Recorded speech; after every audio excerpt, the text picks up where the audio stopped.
Robin Hood cinema release అవబోతుంది, ఎలా అనిపిస్తుంది అన్న? నితిన్ చాలా రోజుల తర్వాత మళ్ళీ స్క్రీన్ మీద చూడటం చాలా బాగుంది. మంచి బ్లాక్ బస్టర్ కొట్టబోతున్నాడు. ఆయనకి ఇష్టమైన డైరెక్టర్, మంచి డైరెక్టర్ దగ్గర కంటెంట్ ఉన్న డైరెక్టర్. ఈ సినిమా గురించి కొత్తగా చెప్పిన అవసరం లేదు. వాళ్ళు ఎప్పుడు కాంబినేషన్ బ్లాక్ బస్టరే కాంబినేషన్ ఆల్వేస్. ట్రైలర్ ఎలా అనిపించింది? ట్రైలర్ చాలా బాగుంది. ఓకే, ట్రైలర్ చాలా బాగుంది. ప్లస్ ఒక స్పోర్ట్స్ మ్యాన్ అందులో మూవీలో చేయడం చాలా గొప్ప విషయం. యాక్టింగ్ కూడా ఆ మూవీకి ప్లస్ అవుతుందని నేను అనుకుంటున్నాను. మంచి content story, love story, think ఒకటి పక్క కమర్షియల్ స్టోరీ అనుకుంటున్నాను. ఓకే, సర్ప్రైజ్ సాంగ్ చూసావా, ఎలా అనిపించింది? సర్ప్రైజ్ సాంగ్ అనేది ఇట్స్ సర్ప్రైజ్ యాక్చువల్లీ. చాలా బాగుంది, చాలా బాగుంది. ఆ కొరియోగ్రఫీ మీద చాలా ట్రోల్ వచ్చింది కదా, నెగిటివిటీ వచ్చింది కదా. ఎందుకంటే కొత్తగా చూపిస్తున్నప్పుడు ఇప్పుడు ఒక దాని మీద ట్రోల్ చేస్తారంటే దాంట్లో మ్యాటర్ ఉంటేనే ట్రోల్ చేస్తారు. ఏ మ్యాటర్ లేకపోతే ఎవడు పట్టి అట్లా దమ్ముంది కాబట్టి. కొరియోగ్రఫీ అంతా వల్గర్గా ఉంది, బూత్గా ఉంది అన్నారు చాలా. లేదు, వన్ ఆఫ్ ద స్టైల్ అని. ఓకే, స్టైల్ కింద చూడాలి అది, అంతేగాని దాన్ని తీసుకునే విధానం సాంగ్నే చూడాలి. శేఖర్ మాస్టర్ మించిన కొరియోగ్రాఫర్ నా దృష్టిలో ఈ ప్రపంచంలో ఎక్కడా లేడు. సో అది అంత కొత్తగా ట్రై చేశాడు కాబట్టి అంత ట్రోల్కి గురైపోయింది. అది ఎంతమంది కొరియోగ్రాఫర్లు వచ్చినా ఆయన ముందు అందరు పచ్చాగాలే. అంతమంది ఇప్పుడు ఈ మధ్యకాలంలో మంచి పాటలు రావట్లేదు, ఎంతసేపు వల్గర్గా వస్తున్నాయి అని అంటున్నారు. కానీ కొత్తగా ట్రై చేయాలి కాబట్టి కొత్తగా ట్రై చేస్తున్నాడు, కొత్తగా చూపిస్తున్నాడు. దాంట్లో తప్పే ఉంది. ఎప్పుడు ఒకే రూట్లో వెళ్తే అది కరెక్ట్ కాదు. ఆయన చేసే సినిమాలు కూడా పెద్ద పెద్ద హీరోలతోటి చాలా గొప్ప గొప్ప గొప్ప హీరోలకి నచ్చిన కొరియోగ్రాఫర్ శేఖర్ మాస్టర్ గారు. కొద్దిగా స్టైలిష్గా ఉంటాడు. మంచి సాంగ్స్ కానీ, ఆ కొరియోగ్రాఫింగ్ లొకేషన్స్ కానీ చాలా అద్భుతంగా తీయడం జరుగుతుంది.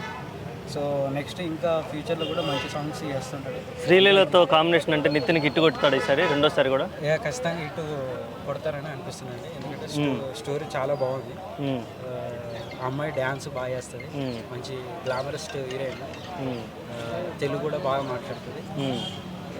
సినిమాలు అనేది పబ్లిక్ కూడా ఒక సబ్జెక్ట్ లాంటి నేర్చుకుంటే చాలా బాగుంటుంది.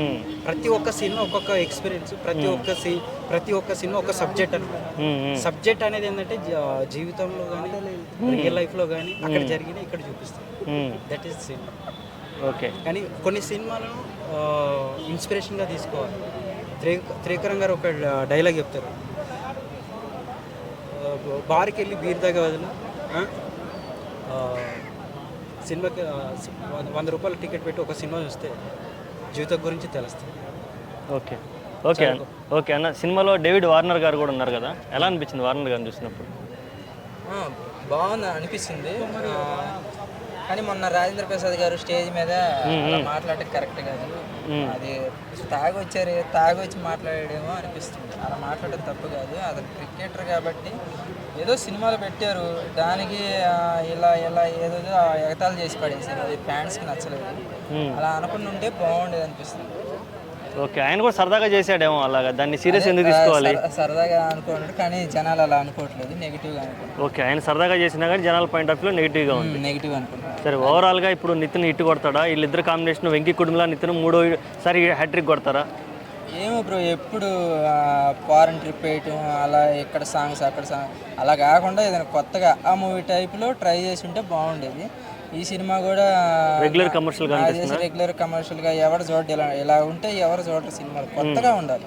కోర్ట్ మూవీ ఎలా వచ్చింది అలాగే ఏదైనా కొత్త జోనర్ కావాలి. నితిన్కి సెలెక్ట్ చేసుకోవడం రావట్లేదు. కొంచెం కొత్తగా ట్రై చేసుకుంటే బెటర్. ఓకే, ఈ సినిమా కూడా అంతకేం అనిపించలేదు ట్రైలర్. ఓకే, చూద్దాం మరి దాంట్లో ఎంత మ్యాటర్ ఉందో ఏం. సరే, థ్యాంక్ యూ.